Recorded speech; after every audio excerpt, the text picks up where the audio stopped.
ರಾಜ್ಯ ಬಿಜೆಪಿಯಲ್ಲಿ ಭಿನ್ನಮತ ದಿನದಿಂದ ದಿನಕ್ಕೆ ಭುಗಿಲೇಳ್ತಾ ಇದೆ. ಇದೇ ವಿಚಾರ ವರಿಷ್ಠರಿಗೂ ಕೂಡ ಟೆನ್ಷನ್ ಅನ್ನು ಜಾಸ್ತಿ ಮಾಡ್ತಾ ಇದೆ.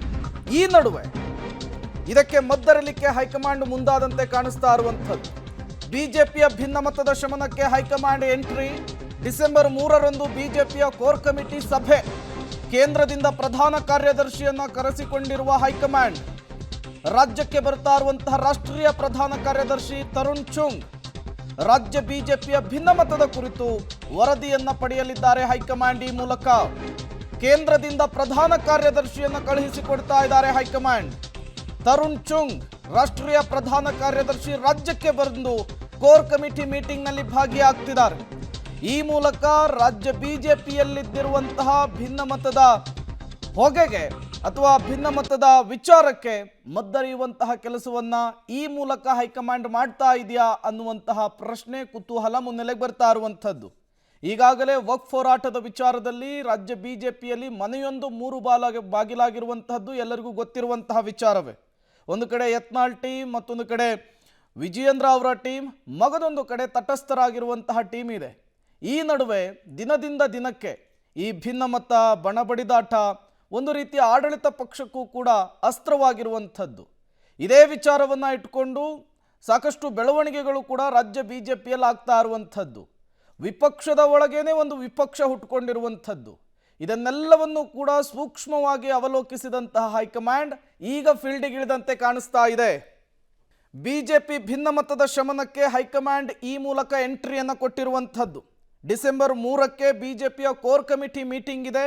ಈ ಕೋರ್ ಕಮಿಟಿ ಮೀಟಿಂಗಿಗೆ ಕೇಂದ್ರದಿಂದ ಪ್ರಧಾನ ಕಾರ್ಯದರ್ಶಿಯನ್ನ ಬಿಜೆಪಿಯ ವರಿಷ್ಠರು ಕಳುಹಿಸಿಕೊಟ್ಟಿರುವಂಥದ್ದು. ಇಲ್ಲಿ ಭಿನ್ನಮತದ ವಿಚಾರಕ್ಕೆ ಹೇಗೆ ಚರ್ಚೆ ಆಗುತ್ತೆ, ಜೊತೆಗೆ ಯಾವ ರೀತಿ ಮದ್ದನ್ನು ಅರಿಲಿಕ್ಕೆ ತರುಣ್ ಚುಂಗ್ ಮುಂದಾಗ್ತಾರೆ ಅನ್ನುವಂತಹ ಕುತೂಹಲ ಇದೆ. ಮತ್ತಷ್ಟು ಡೀಟೇಲ್ಸ್ ಕೊಡ್ತಾರೆ ನಮ್ಮ ಪ್ರತಿನಿಧಿ ಮಸೂದ್, ನೇರ ಸಂಪರ್ಕದಲ್ಲಿ ಜಾಯಿನ್ ಆಗಿದ್ದಾರೆ. ಮಸೂದ್, ರಾಜ್ಯ ಬಿಜೆಪಿಯಲ್ಲಿ ಮನೆಯೊಂದು ಮೂರು ಬಾಗಿಲಾಗಿರುವಂತಹ ವಿಚಾರ ಜಗಜ್ಜಾಹೀರಾಗಿರುವಂಥದ್ದು.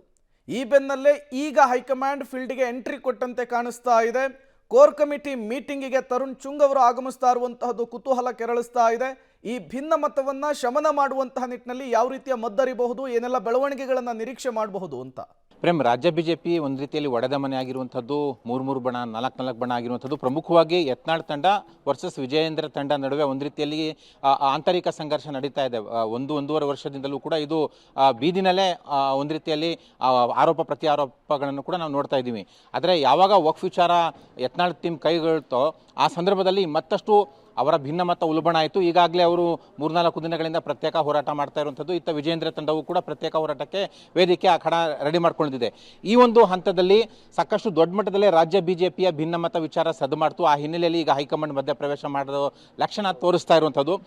ಡಿ.ವಿ. ಸದಾನಂದಗೌಡರು ಈಗಷ್ಟೇ ಮಾತನಾಡ್ತಾ ಇದ್ರು. ತರುಣ್ ಚುಗ್ ಅನ್ನೋರನ್ನ, ಅವರು ರಾಷ್ಟ್ರೀಯ ಬಿಜೆಪಿ ಪ್ರಧಾನ ಕಾರ್ಯದರ್ಶಿಗಳು, ಅವ್ರನ್ನ ರಾಜ್ಯಕ್ಕೆ ಹೈಕಮಾಂಡ್ ಕಳಿಸ್ಕೊಡ್ತಾ ಇದೆ ಅನ್ನುವಂಥ ವಿಚಾರವನ್ನು ಸ್ಪಷ್ಟಪಡಿಸಿದ್ರು.